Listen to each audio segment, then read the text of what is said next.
Good afternoon, Year 3. How are we? Hands up, it is actually Tuesday today. Yesterday was a bit of a weird day.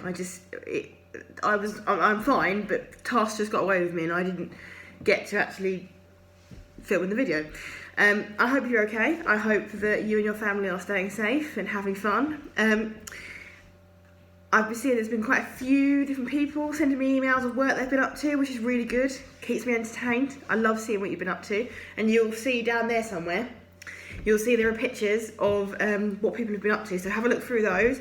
And if you want to, you can send me your own pictures because I love seeing what you've been up to. It doesn't have to be learning related. It can be a bit of drawing you've been doing, some colouring, a project that you and your parents have been working on, whatever's you've been up to. So, chapter 18 of this book. We've just learnt, if you remember, that Liam has a dragon and Thomas, our main character, has just spotted it. So, chapter 18. Liam the Invincible. Kai was right to be dubious. Every morning we passed Liam's house and took a peek, hoping we might find a way to sneak in unseen. But Liam's mum worked from home, so even when Liam had football after school, we couldn't get near the place. Luckily though, a few days later I got my chance when Mum asked me for a really big favour. The ferrets had been partying in the kitchen cupboards and, thanks to the mess and trying to find the sneaky pair, she was late to pick Lolly up from a play date. Could you pop and get her, love? I wouldn't normally ask, but Finnegan is still hiding somewhere and I daren't just leave. It's only round the corner. She's at Bee's house.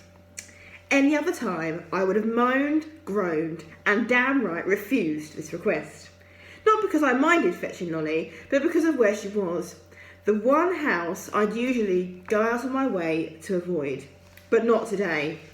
You see, Bee is Liam's sister. This was a brilliant chance to get a closer look at the shed.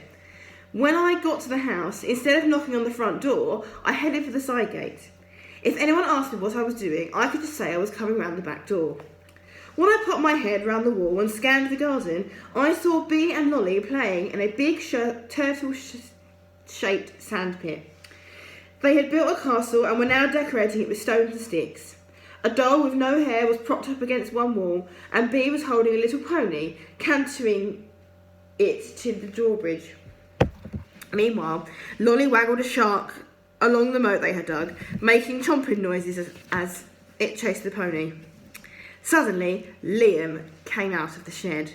He laughed when he saw the girl's castle, and I thought for a second he was about to kick it to pieces. But then I realised he didn't need to, because he opened his jacket and the grey dragon flew out. It flapped round and round above Bee's head. She sat there open-mouthed, while Lolly waved the shark at Liam and gave him her hardest stare. What was Liam thinking? Anyone could be watching from that house. But of course, he was too busy showing off to care. What this fairy story needs is a dragon, he said. The dragon swooped lower and let out a blast of green. Bee twisted out of the way and fell backwards, landing on the castle and squashing it flat. Both girls immediately burst into tears. I raced over and glared at Liam, who was so surprised to see me materialise in his garden that he nearly fell into the sandpit too. What are you doing here? He spluttered. Keeping an eye on you, that's what, I snapped, and just as well by the look of it. Why do you always have to cause trouble? Liam scowled. Listen up, ant boy, he said, getting to his feet so he could properly tower over me. I can do what I like. He brushed the sand off his trousers before squaring up to me. In fact, I can do whatever I like, whenever I like, wherever I like, and there's nothing you can do about it. I felt myself bristling. Oh yeah? You better watch out. We're onto you, whatever it is you're planning. You think so, do you? Liam snorted. It doesn't matter what I'm planning. I can do anything I want now. You can't tell on me ever again. He leaned in close till I could smell his cheese and onion crisp breath and said, because I know your secret. Then he looked up at the sky as if searching for something, and I suddenly felt very glad I'd left Flicker at home.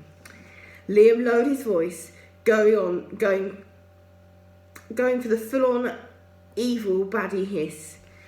And I can tell everyone any time I want. So you're the one that better watch out. Walking home with Lolly, I couldn't help thinking how complicated life was since the arrival of the dragons.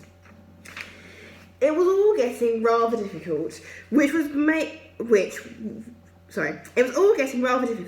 what with making sure the dragons stay out of sight, clearing up unexploded poo, hiding any claw marks and burn marks, and in my case, keeping an eye on 2 sneaky ferrets. Then there was the very real worry of whether the dragon fruit tree would ever survive. And now there was Liam and whatever he might be planning, and how we were going to distract him long enough to rescue his dragons.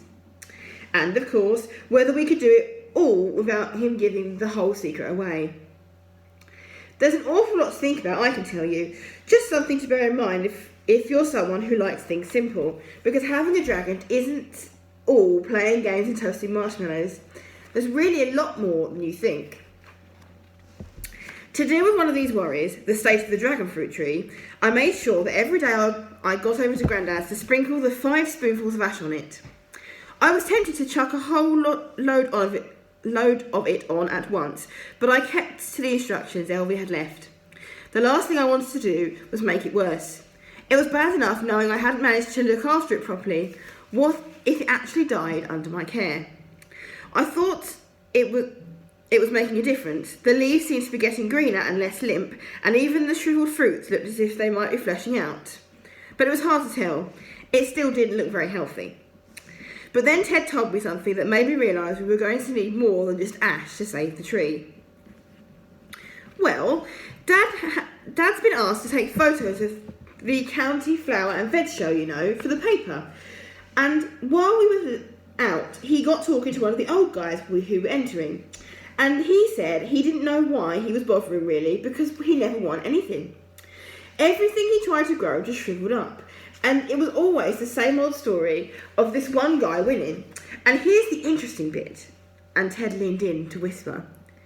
He reckons this guy is using sprays and all sorts of stuff, which is dead illegal in these competitions.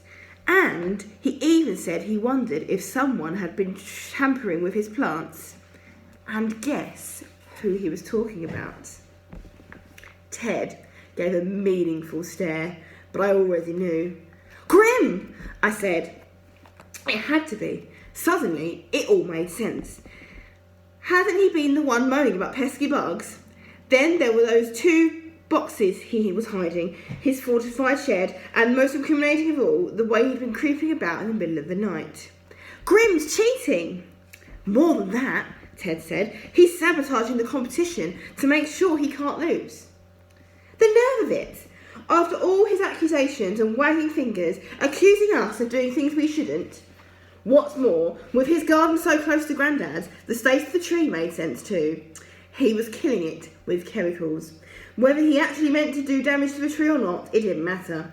He was using them. It wasn't my fault after all. It was Grim's. No wonder the ash hadn't been working. The poor tree didn't stand a chance. We need to get a closer look at what's in Grim's shed, I said. We need proof. Because I wasn't about to let anything happen to the tree. It was up to me to protect it. And I intended to do just that. Okay. Let me know how you think they're going to catch Grim, why Grim's sabotaging all the fruit. Just let me know what you think of the story, really. And don't forget to email me with any of your work, and I shall update you, because I'm in school tomorrow, so I'll update you with the next chapter of this on Thursday.